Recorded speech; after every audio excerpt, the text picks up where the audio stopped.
अस्सलाम वालेकुम दोस्तों, मेरा नाम डॉक्टर अलियसगर है और आज की इस वीडियो में हम स्टैंडिंग वेव से रिलेटेड पास पेपर के हम न्यूमेरिकल को सॉल्व करने जा रहे हैं। और ये हमारे पास पेपर की स्टैंडिंग वेव से रिलेटेड वीडियो का दूसरा हिस्सा है। तो इस लेक्चर को शुरू करने से पहले आपसे रिक्वेस्ट करेंगे कि अगर आपने अब तक हमारे इस चैनल को सब्सक्राइब नहीं किया, जो कि सिंध बोर्ड टीचिंग के नाम से है, तो काइंडली आज ही आप हमारे इस चैनल को सब्सक्राइब करें और साथ ही साथ बेल आइकन को लाजमी क्लिक करें ताकि हमारी अपलोड करदा तमाम इंपॉर्टेंट वीडियोस की नोटिफिकेशन भी आपको रिसीव हो सके।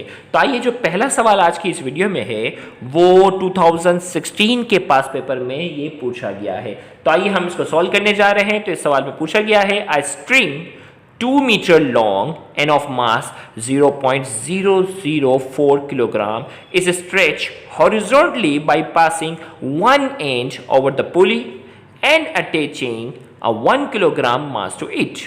Find the speed of transverse wave in the string. हमें कहा जा रहा है एक धागा है जिसकी लंबाई, एक स्ट्रिंग है जिसकी लंबाई 2 मीटर है एंड ऑफ मास 0.04 किलोग्राम, उसका मास बताया जा रहा है, उस धागे का मास बताया जा रहा है 0.04 किलोग्राम।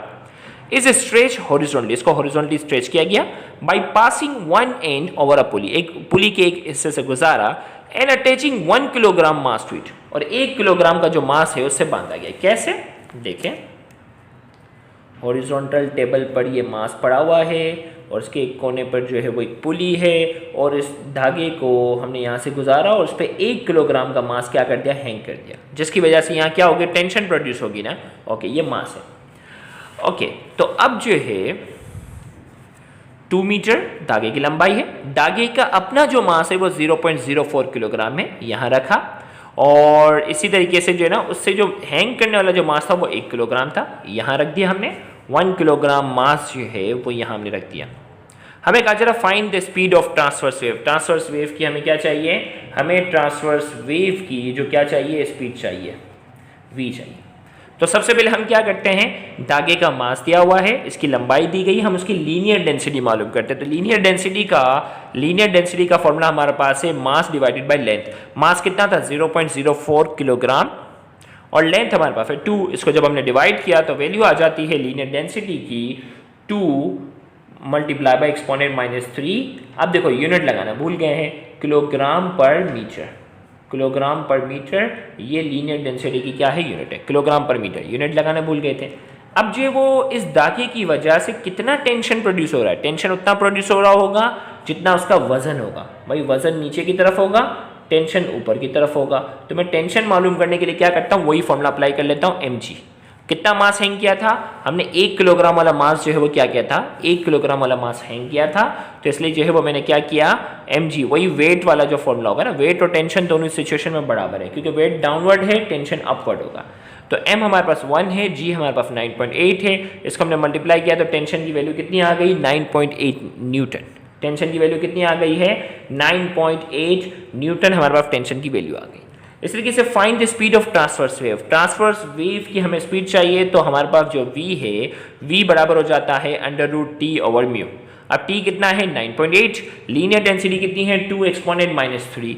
तो हमारे पास जो है वो t 9.8 है, लीनियर डेंसिटी 2 एक्सपोनेंट -3 है। जब हमने इसको सॉल्व किया, मतलब इसको डिवाइड किया, तो हमारे पास जो वैल्यू हो जाती है वो कितनी है, 4900, ये आ गई। इसके ऊपर रूट है, इसका रूट ले लो तो कितनी आ जाएगी, 70 मीटर पर सेकेंड हमारे पास इस न्यूमेरिकल का आंसर है। तो ये 2016 के पास पेपर का न्यूमेरिकल था जिसमें स्पीड ऑफ ट्रांसवर्स वेव पूछा गया था, जो हमने यहाँ मालूम कर ली। अगला सवाल हमारे पास जो है ये 2005 और 2009 के पास पेपर में पूछा गया है और इसका ताल्लुक भी वही स्टैंडिंग वेव से रिलेटेड है। तो सबसे पहले यहाँ सवाल को हम पढ़ते हैं। In a sonometer a wire of length 1 metre when plugged at the center vibrate at a frequency 250 Hz.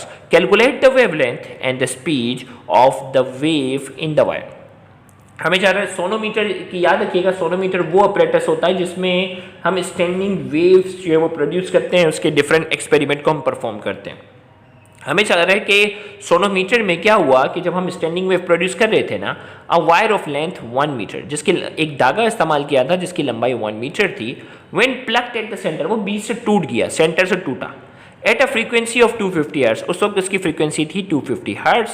Calculate the wavelength मालूम करना है, and the speed of the wave in the wire, और इस वायर के अंदर जो speed है उसकी बात करेंगे। तो हमारे पास जो लेंथ बताई जा रही है वो 1 मीटर है, फ्रीक्वेंसी हमारे पास जो है वो 250 हर्ट्ज है, हमें कहा जा रहा है वेवलेंथ मालूम करें, हमें कहा जा रहा है स्पीड मालूम करें। धागा क्योंकि बीच से टूटा है सेंटर से, तो इसमें नंबर ऑफ लूप कितने बनेंगे 1। सेंटर से धागा जब भी टूटे, when plucked at the centre लिखा हो, उसका मतलब जो है याद रखिएगा एक लूप इसमें प्रोड्यूस होगा। सबसे पहले वही वेवलेंथ हमें जिस तरीके से हमने मालूम की थी, वेवलेंथ हमने मालूम की लैम्डा बराबर है 2L/n। L हमारे पास जो है वो 1 यहाँ रख दिया, 1 मीटर है, इसको मल्टीप्लाई किया, डिवाइड किया, हमारे पास लैम्डा की वैल्यू आ गई है, वेवलेंथ की वैल्यू आ गई है 2 मीटर। अब हमें क्या चाहिए, स्पीड ऑफ द वेव चाहिए, तो v बराबर होता है frequency multiply by wavelength. Wavelength हमारे पास 2 है, फ्रीक्वेंसी हमें दी गई है, फ्रीक्वेंसी दी गई है 250, तो 250 को हमने 2 से मल्टीप्लाई किया, हमारे पास वेलोसिटी की वैल्यू कितनी आ गई है 500 मीटर, जो कि हमारे स्पीड ऑफ द वेव है, जो कि हमारे इस न्यूमेरिकल का आंसर है। फिर इसके बाद एक और न्यूमेरिकल है जो कि पास पेपर का ही है, उसकी अगर हम बात करते हैं, a 2 metre long string with mass 0.004 kilogram is stretched horizontally by passing 1 inch over a pulley and attaching a 1 kilogram mass to it.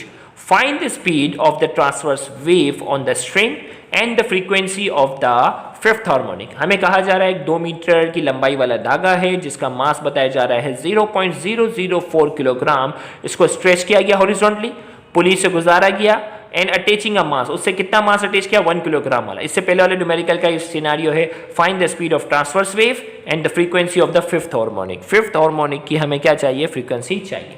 तो भाई धागे की लंबाई 2 मीटर है, मास धागे का 0.004 किलोग्राम है, उससे जो मास अटैच किया 1 किलोग्राम है, हमें स्पीड चाहिए, हमें फ्रीक्वेंसी चाहिए। अब फिफ्थ हार्मोनिक है, मतलब नंबर ऑफ लूप जो है वो यहाँ 5 प्रोड्यूस हो रहे हैं। सबसे पहले वही लीनियर डेंसिटी मालूम कर लिया, मास को लेंथ से डिवाइड किया, मास 0.04 किलोग्राम है, लेंथ हमारे पास 2 है, 2 से डिवाइड किया तो लीनियर डेंसिटी कितनी आ गई 2 एक्सपोनेंट -3 किलोग्राम पर मीटर। यूनिट बेटा लगाना मत भूलिएगा एक बात, ओके ये हो गया।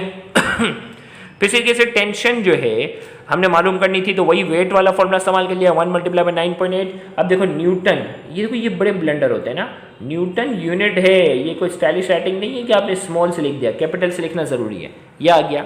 अब स्पीड मालूम करने का वही फॉर्मूला था, v बराबर है हमारे पास √t/μ, म्यू हम मालूम कर चुके हैं 2 एक्सपोनेंट -3, टेंशन हमारे पास 9.8 है, यहाँ हमने इसकी वैल्यू रखी है, और तो ये हमारे पास वैल्यू आ गई 4900, रूट लिया तो 70 मीटर पर सेकेंड। यहाँ तक न्यूमेरिकल एग्जैक्ट सेम था। अब आगे हमें फ्रीक्वेंसी पूछी गई है फिफ्थ हार्मोनिक की, तो इसके लिए हम पहले क्या कर लेते हैं, वेवलेंथ मालूम कर लेते हैं। वेवलेंथ का फॉर्मूला हमारे पास है 2L/n, n हमारे पास 5 है, L की वैल्यू 2 है, इन दोनों को मल्टीप्लाई करके डिवाइड किया तो हमारे पास वेवलेंथ आ जाती है 0.8 मीटर।